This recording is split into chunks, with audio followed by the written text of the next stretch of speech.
Hey, you can't sleep again, can you? If you're restless tonight, stay with me. Let my story be your bridge into sleep. And tonight's story is Ashes of War. All right then, let me lead you into dreams. Berlin, April 1945. The city writhed like a dying beast. The sky was grey with ash, thick with smoke and the acrid stench of scorched metal. Bombs fell, artillery thundered, the groans of millions of souls crushed beneath the heel of war echoed through the crumbling streets. The earth trembled, as if it were trying to swallow the pain that tore through the ruins. In a small basement beneath a building near Alexanderplatz, a 12-year-old boy, hair matted with blood and dust, clung tightly to his mother's hand. Though she had died 2 days before, a shard of shell lodged in her chest. His name was Friedrich, a name once proud like a classical symphony, now reduced to a silent sob in the heart of hell. Friedrich didn't cry. His tears were long spent. He simply stared at his mother's face, gripping her cold fingers as if trying to hold on to the last fragment of the old world. Above, the rumble of Soviet tanks drew nearer. The army of steel was sweeping into Berlin like a storm of vengeance. "Friedrich," came a voice at the doorway. It was Mr. Gerhard, the old librarian who had survived the burning of his library. He was the only other living soul left in the building besides Friedrich. "We have to go. If they find you here, no one wants to be caught in this building." Friedrich didn't answer. "You'll die if you stay." "I don't care," the boy rasped. "I want to stay with my mother." Gerhard looked at the woman's body, then at the boy. He had no words left. In war, comfort was a luxury no one could afford. He laid a hand on Friedrich's shoulder one last time. Then he left the bunker, leaving the past to sink into darkness. 1 year after the war. In a rural village in France, once under German occupation, a young woman named Claire stood before the ruins of her family home. Her father had been shot for resisting grain requisitions. Her mother was sent to a concentration camp in Germany and never returned. Her brother was killed when Allied planes accidentally bombed a civilian train. Claire was a living testament to war's cruelty, unbound by borders, skin, or flag. She no longer believed in any government, any promise of peace. To her they were all propaganda printed in blood. Every day Claire visited the makeshift cemetery at the edge of the village, where hundreds of soldiers and civilians had been hastily buried. She sat before a nameless grave, one she believed might hold her mother, and reread old diary pages written in pencil, the letters shaky amidst fire and smoke. Day 97 in the camp, the smell of death mixed with ash. "They burn people every day. I don't know what will happen tomorrow, but I'm still alive, because I think of you and your brother. Claire, if you ever find this, forgive me. If you can..." Claire folded the diary shut. Her tears no longer came. Grief and hatred had numbed her. What remained was silence, like the millions across Europe who survived but no longer knew why. 3 years after the war. The Tempelhof refugee camp in Berlin remained overcrowded. In one corner, Friedrich, now 15, worked with the Red Cross, distributing bread and medicine to families without homes. He was no longer the boy clutching his dead mother, but his eyes, dark as moonless nights, still hadn't found light. Friedrich had seen more than most do in a lifetime. A father smashing his child's head against a wall, believing there was no food left. Corpses starved to death outside aid stations. a French girl raped by American soldiers inside a camp, proof that victory did not mean virtue. One day, Friedrich met Claire, now an international volunteer from France. They never spoke of the past. Both carried wounds beyond healing, but between them something faint, not quite love but empathy, began to spark. "You're German," Claire said, "and you're French. The war wanted us to hate each other. But we've lost everything. What's left to hate?" 1949. Germany was divided. The Iron Curtain fell. Friedrich was arrested by East German authorities, suspected of spying for the West.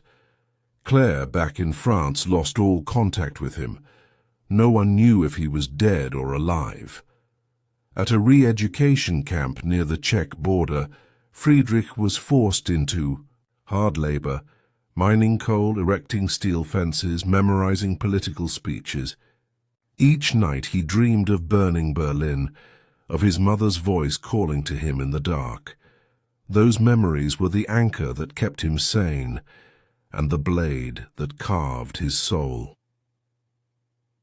In the West, the world rebuilt. Paris lit up again, cafes buzzed with laughter. But to Claire it all felt fake. She became a journalist exposing the war's aftermath, human trafficking, mercenaries, orphans sold abroad. One day, while reading a list of prisoners released from East Germany via UN mediation, Claire saw the name, Friedrich Mahler. She flew to Berlin, autumn 1950.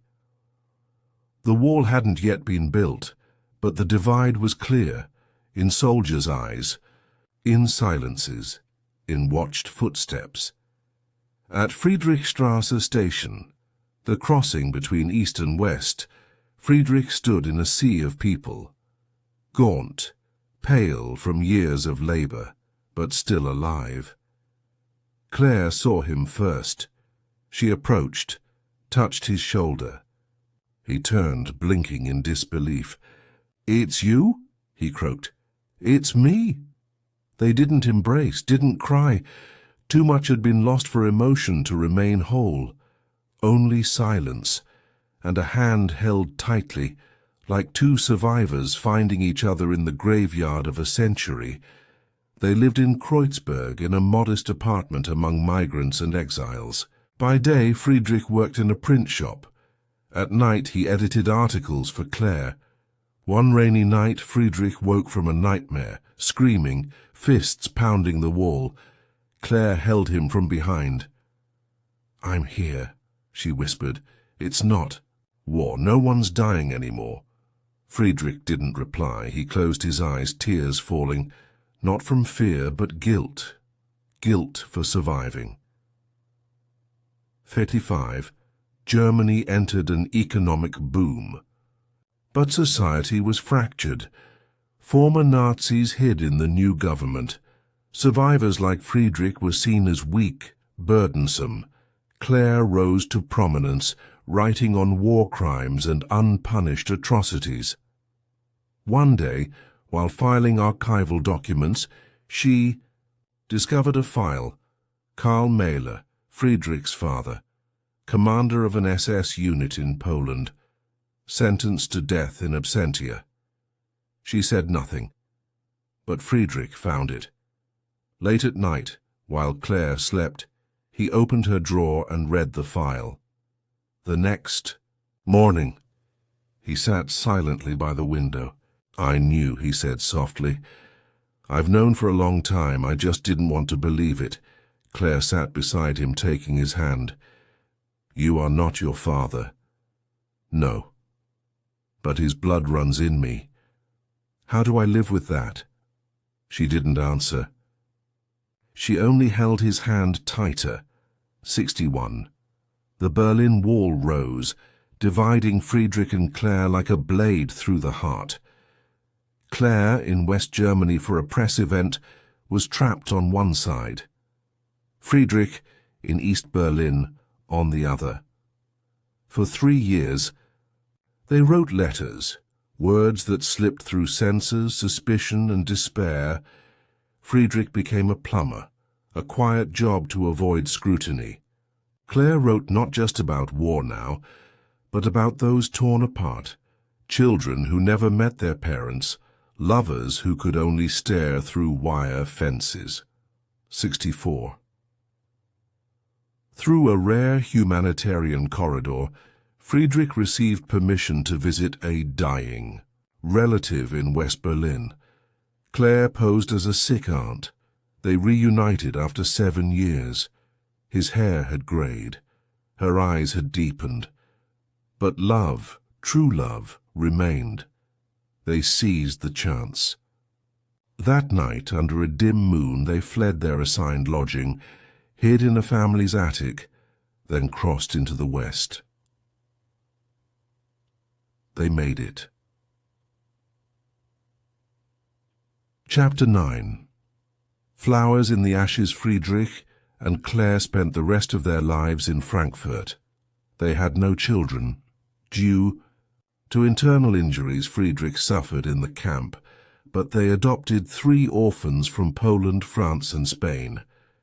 Each child bore their own pain, their own story. Together, they stitched a family from the tattered cloth of the 20th century. Friedrich wrote memoirs, not for fame, but to ensure what he saw would not be forgotten. His book, Silence Beneath the Ashes, was published in 1975 and taught in schools across Germany and France. Claire died of lung cancer in 1983. Friedrich lived 10 more years. Before his final breath, he told one of their children, "War doesn't end when the guns fall silent. It ends when we stop passing down hatred." 1995, the 50th anniversary of the end of WW II. Students from former enemy nations, Germany, France, Russia, Britain, America, Japan, visited the International Cemetery in Normandy. They stopped before a grave marked Friedrich Mahler, a man who remembered. Below, words from Claire etched in 3 languages. "In war, there are no winners, only broken hearts." The children stood in silence. A Japanese girl pulled a white flower from her coat and placed it on the grave. The wind stirred. Above them, birds flew, carrying whispers of the past. "Remember, so we do not repeat."